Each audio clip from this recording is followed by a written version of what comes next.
আবার স্বাগত কৃষি বিজনেসে। দর্শক, আলোক হেলথ কেয়ার হাসপাতালের সৌজন্যে এখন রয়েছে দেশের তথ্য প্রযুক্তি ও মানব সম্পদ উন্নয়ন খাত নিয়ে বিশেষ আলোচনা। এই আলোচনার জন্য আমাদের সঙ্গে রয়েছেন Bangladesh association of software and information services ব্যাসিসের সাবেক senior vice president Farhana A Rahman. Farhana A Rahman, আপনাকে স্বাগত কৃষি বিজনেসে। ধন্যবাদ। আমরা গত 15 বছরে অনেক ডিজিটাল বাংলাদেশের গল্প শুনেছি, স্মার্ট বাংলাদেশের গল্প শুনেছি। কতটা আসলে আমরা ডিজিটাল হতে পেরেছি, স্মার্ট হতে পেরেছি, কেমন ছিল আসলে গত 15টা বছর, অথবা আমি যদি এভাবে বলি তথ্য প্রযুক্তি খাত কেমন ছিল, সামনের ভবিষ্যৎকে কেমন দেখছেন আসলে? আসলে আমরা এখন এমন একটা সময় দাঁড়িয়ে আছি, অবশ্যই আমাদের বিগত 15 বছরে কি হয়েছে, কেমন ছিল, সেটা একবার ফিরে দেখা প্রয়োজন এবং সেই জন্যই আমরা বিভিন্নভাবে কিন্তু এই জায়গাটাকে ইভ্যালুয়েট করার চেষ্টা করছি। আমরা যারা মানে এই 15 বছরের আগে যেই সমস্ত কোম্পানির বয়স 20, 25, 30 বছর, সেই কোম্পানিগুলো যে এমন ছিল 15 বছর আগে, তারা আসলে কতটুকু উন্নয়ন করেছে সেই জায়গাটাতে যদি আমি যাই, দেখা যাবে যে তাদের এগোনোটা আসলে সেভাবে চোখে পড়ছে না। চোখে না পড়ার কারণ আমরা সবাই জানি যে বিগত 15 বছরে আসলে নতুন অনেকগুলো কোম্পানি হয়েছে যারা কিনা বিভিন্ন রাজনৈতিক ছত্রছায়ায় তাদের জন্ম এবং বেড়ে ওঠা, যার জন্য সেই কোম্পানিগুলো কিন্তু কাজ করেছে। এবং কিছু কিছু সেক্টর আছে যেই সেক্টরগুলোতে আসলে ভাবেই সেই কোম্পানিগুলোই কাজ করে গেছে। হ্যাঁ, সেইখানে কোয়ালিটি বা যারা আগে থেকে কাজ করছিল, যাদের দক্ষতা ছিল, অভিজ্ঞতা ছিল, সেই কোম্পানিগুলোর নাম আমরা সেখানে দেখতে পাচ্ছি না। তো সেই জায়গায় মানে পরিষ্কারভাবে চলেই আসে, অভিজ্ঞতা ছাড়া নতুন কোম্পানি যখন কাজ করে অথবা বিদেশি কোম্পানিকে ডেকে এনে কাজ দেওয়া হয়েছে, সেই জায়গায় লোকাল কোম্পানিদেরকে যারা অভিজ্ঞ ছিল তাদেরকে ইনভলভ করা হয়নি। এবং সেই জায়গাটা কিন্তু পরিষ্কার। অবশ্যই তথ্য প্রযুক্তিকে গত এই 15 বছরে বিভিন্নভাবে সামনে নিয়ে আসা হয়েছে, এটা নিয়ে অনেক আলাপ হয়েছে এবং সামনে এই যে প্রযুক্তির একটা পরিবর্তন হতে যাচ্ছে সেগুলো নিয়ে প্রচুর কথা হয়েছে। আমাদের এখানে পড়বে, সেগুলো নিয়ে অনেক কথা হয়েছে, কিন্তু সেই জায়গায়ও কি আমরা কতটা এগিয়েছি? আমরা কিন্তু কথা যতটা বলেছি, ভিতরে সেই ডেভেলপমেন্টটা সেভাবে হয়নি। এবং সেটার পিছনে কারণ হচ্ছে যে অভিজ্ঞ এবং যেই কোম্পানিগুলো আসলে কাজ করতে পারতো, তাদেরকে আমরা আসলে সেভাবে সামনে দেখিনি। তারা কাজ করেছে তাদের মতো করে, খুব যতটুকু মধ্যে তারা ঢুকতে পারে সেইটুকুর ভিতরেই তারা ছিল। এটা অবশ্যই বলতে হবে। আমরা দেখেছি বিগত সরকারের আমলে প্রচুর ট্রেনিং প্রোগ্রাম হয়েছে সরকারি, হ্যাঁ, কিন্তু সেখানে আমার প্রশ্নটা হচ্ছে কোয়ালিটি ট্রেনিং হয়েছে কিনা, যারা ট্রেনিং দিয়েছে তাদের আসলে ট্রেনিং এর ব্যাকগ্রাউন্ড ছিল কিনা, সেগুলো খুঁজলে দেখা যাবে যে যারা এই কাজগুলো করেছে তাদের বেশিরভাগেরই এবং মানে একদম 90-95%-এরই মানে মানব সম্পদ উন্নয়নে তার অনেক ট্রেনিং প্রোগ্রাম করার পরে আসলে কার্যকরী কিছু আমরা পয়সা খরচ হয়েছে, কিন্তু কথা হচ্ছে সেখান থেকে কোয়ালিটি মানব সম্পদ বের হয়ে আসেনি। তার কারণ হচ্ছে কোনো ক্ষেত্রে ট্রেনিং হয়েছে সেটা খুবই নিম্নমানের ট্রেনার দিয়ে লোক দেখানো ট্রেনিং, আবার কোনো ক্ষেত্রে ট্রেনিংই হয়নি, কিন্তু শুধু ডকুমেন্টেশনের উপর দিয়ে প্রজেক্ট দেওয়া হয়েছে এরকম কিছু। হ্যাঁ, সো সরকারিভাবে আমরা প্রচুর ডিজিটাইজেশনের কথা শুনি এবং কিছু সার্ভিস যে হয়নি তা কিন্তু না। হ্যাঁ, কিন্তু আপনি দেখবেন যে সেই জায়গায় যে সেই প্রজেক্টের জন্য প্রপার বরাদ্দ থাকা, প্রপার ভাবে টেন্ডারিং প্রসেসটা করা। আমরা যখন একটা চেয়ার যেইভাবে কিনি, প্রকিউরমেন্টে যা ফলো করি, সেটা যখন একটা সফটওয়্যারের ক্ষেত্রে ফলো করি, আপনি কিন্তু ভালো সফটওয়্যার কোম্পানি তুলে আনতে পারবেন না। এবং সফটওয়্যার তো আমরা নিজেরাও ভালো করছি, কিন্তু তারপরে দেখা যাচ্ছে আমরা একটু বিদেশ নির্ভরতা আমাদের আছে। কেন আসলে? মানে আমাদের দেশি সফটওয়্যার তো বিদেশেও আসলে ইউজ হচ্ছে। অবশ্যই আমাদের এখানে প্রচুর কোম্পানি কিন্তু বিদেশে কাজ করে এবং অনেকে বিদেশে গভর্নমেন্ট প্রজেক্টে কাজ করে। হ্যাঁ, তো সেই জায়গায় আমাদের এখানে লোকাল মার্কেটে কিন্তু তাদের ব্র্যান্ডিংটা ওইভাবে করা হয়নি এবং তারা সেই কাজ করার সুযোগ পায়নি। একটা বিষয় সবসময় আমাদের মনে রাখা উচিত যে আমার অভিজ্ঞতা আছে, আমি যতবারই বলি না কেন, আমাকে যতক্ষণ পর্যন্ত কাজ করতে দেওয়া হবে ততক্ষণ পর্যন্ত কিন্তু আমার অভিজ্ঞতাটা দেখানোর সুযোগ হচ্ছে না। সো লোকাল মার্কেটের একটা প্রবণতা আছে, আমরা কিন্তু জাতি হিসেবে বিদেশি জিনিস সারা জীবনই পছন্দ করেছি, কিন্তু মানে সেটারই প্রতিফলন বলবো যে বিভিন্ন অর্গানাইজেশন কিন্তু এখনো বিদেশি সফটওয়্যার কেনার একদম নীতিগতভাবে তাদের পলিসি আছে। আপনি ব্যাংকগুলোর দিকে তাকান অথবা এই ধরনের যে বড় প্রতিষ্ঠানগুলো, সেই জায়গায় কিন্তু বিদেশি সফটওয়্যার নেওয়া এবং বিদেশি লোকদেরকে দিয়ে কাজ করানো প্রবণতা আছে। এখন আমাদের এখানে মানব সম্পদ নিয়ে আজকে যেহেতু টপিক, মানব সম্পদকে তাদের আনএমপ্লয়মেন্ট একটা বিশাল বিষয়। সেই জায়গায় আনএমপ্লয়মেন্ট কমাতে হলে তো এই জায়গাগুলোতে তাদের কাজ করার সুযোগ দিতে হবে। কাজ করার সুযোগ না দিয়ে যদি আমরা বলি যে আমাদের লোক নেই, এটা বোধহয় ঠিক হচ্ছে না। এটা এই জায়গাটা, এইখানের এই মাইন্ডসেটটা আমাদের চেঞ্জ করতে হবে। মানে অনেক সম্ভাবনাময় একটা খাত আসলে আমাদের তথ্য প্রযুক্তি খাত। তো সেক্ষেত্রে আসলে কাজের সুযোগ ছিল না, এখন পাবেন সেটা আপনারা আশা করছেন। এবং সেক্ষেত্রে আসলে বিশ্বমানের সফটওয়্যার যদি আমরা বলি, ট্রেনিংয়ের কথা বলি, মানে ডেমোগ্রাফিক ডিভিডেন্ড যেটাকে আমরা বলি, সেটাকে আমরা কাজে কতখানি লাগাতে পারবো আসলে তরুণ জনশক্তি আমাদের? দেখেন, এখানে মানে আমি মনে করি যে আমার যে ক্ষুদ্র অভিজ্ঞতা, সেটাতে আমি মনে করি আমাদের যথেষ্ট সুযোগ আছে। এবং এই যে ফ্রিল্যান্সারদের কথা আপনারা জানেন, ফ্রিল্যান্সাররা যে যেখানে বসে এই যত সামান্য ট্রেনিং নিয়ে নিজের মতো করে শিখেও কিন্তু বিভিন্নভাবে অনেক ভালো করেছে, সো অনেক ভালো করছে। এবং তারা কিন্তু এই কোভিডের সময় মানে ঢাকায় যে সবাই বেস তা কিন্তু না, তারা কিন্তু নিজের দেশের বাড়িতে বসে বসে কাজ করছে। সো ইনফ্রাস্ট্রাকচারটা যদি আমরা দিতে পারি, আমরা যদি প্রপার ট্রেনিং দিতে পারি, আর আনএমপ্লয়মেন্ট তো এত থাকার কোনো কথা না এবং কোনো সুযোগই নাই।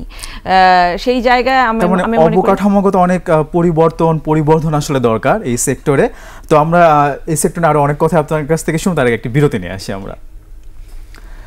দর্শক, এই পর্যায়ে নিচ্ছি একটা বিরতি, ফিরে আসবো একটু পরে, আমাদের সঙ্গেই থাকুন।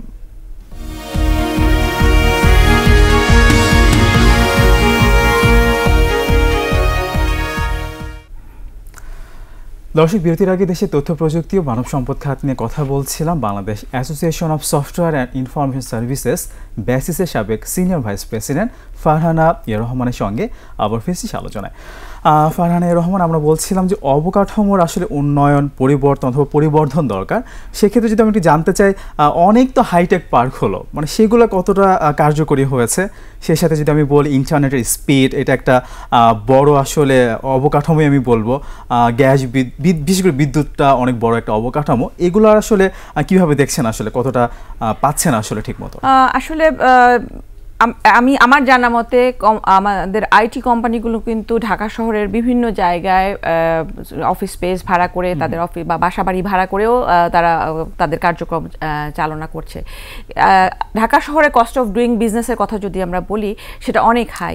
এই হাইটেক পার্কগুলো যদি এর মধ্যে অন্তত একটা দুটো ফাংশনাল হতো বা কমপ্লিট এন্ড টু এন্ড যেই জিনিসগুলোর কথা আপনি বললেন, ইলেকট্রিসিটি, ইন্টারনেট এবং মানে বিল্ডিং, সেগুলো যদি রেডি থাকতো, তাহলে কিন্তু সেগুলো একটাও এখন পর্যন্ত ওইভাবে রেডি হয়নি।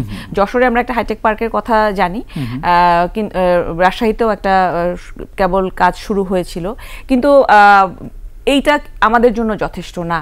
এবং 8টা হাইটেক পার্ক তৈরি হবে যেই স্বপ্নটা আমরা দেখেছিলাম, সেটা এখনো কিন্তু বাস্তবায়িত হয়নি। সো এগুলো ছাড়া যেমন ইন্টারনেটের যথাযথ স্পিড, ব্যবসার জন্য যেটা প্রয়োজন সেটা যদি না দেয়া হয়, এবং বিদ্যুতের ব্যাপারে আমরা যেটা এখন শুনছি যে বিদ্যুৎ সামনে আসলে কতটুকু আমরা একদম নিরবিচ্ছিন্ন বিদ্যুৎ পাবো, সেই বিষয়ে যে একটা আশঙ্কার কথা আলোচনা করা হচ্ছে, এটা কিন্তু তথ্য প্রযুক্তি খাতের যে অবকাঠামোর একটা খুব গুরুত্বপূর্ণ অংশ, সেটা ছাড়া তো আমরা আগানোর কথা চিন্তা করতে পারছি না। এখন তথ্য প্রযুক্তি খাতে বিনিয়োগও কিন্তু খুব মানে আমি বলবো যে এটা একটা ক্রুশাল ফ্যাক্টর হয়ে দাঁড়িয়েছে। এগুলো যদি না থাকে, তাহলে এগুলো যদি কনফিডেন্টলি কনফার্ম করা না যায়, সেই ক্ষেত্রে কিন্তু একজন বিনিয়োগকারীও কিন্তু বিনিয়োগ করতে আসবে না। এবং যে কোম্পানিগুলো রান করছে তারা যে কস্টটা অফার করছে লোকাল মার্কেটে এবং ইন্টারন্যাশনাল মার্কেটে, দুটোই কিন্তু কম্পিটিটিভ থাকবে না যদি এইটা এইভাবে বাড়তে থাকে। তো সেই জায়গাগুলো তো আমাদেরকে অবশ্যই এখন নতুনভাবে ভাবতে হবে। পিছনে কি হয়েছে বারবার করে আমরা সেটা আলাপ করে সেখান থেকে আমরা শিখতে পারি, কিন্তু আমরা ভবিষ্যতের দিকে তাকিয়ে যেই পোটেনশিয়ালটা আমাদের এই ইন্ডাস্ট্রির আছে, সেটা যদি আমরা বাস্তবে দেখতে চাই, এই অবকাঠামো আমাদেরকে অবশ্যই মানে বাস্তবে নিয়ে আসতে হবে, বাস্তবায়িত করতে হবে। সেটাই আসলে এই খাতের উন্নয়নের জন্য অবকাঠামোর আসলে উন্নয়ন অবশ্যই দরকার। আমি একটু জানতে চাইবো, আমরা মানব সম্পদ নিয়ে কথা বলছিলাম, তো তথ্য প্রযুক্তি খাতের কাঁচামাল হচ্ছে মানব সম্পদ, এটার সোর্সিং এর জন্য আসলে কি করা যেতে পারে? মানে ভালো সোর্সিং তো আসলে নেই। আপনি জানেন যে ইন্ডাস্ট্রি এবং একাডেমিয়ার মধ্যে একটা ডিফারেন্স আছে। যেই ছেলেটা আজকে গ্র্যাজুয়েট করে বের হচ্ছে, ও কিন্তু সরাসরি কোম্পানিগুলোতে জয়েন করতে পারছে না।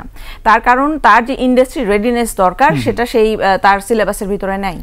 মানে নিড বেসড এডুকেশনের কথা আমরা বলি, সেটা আমরা পাচ্ছি না, আসলে হচ্ছে না।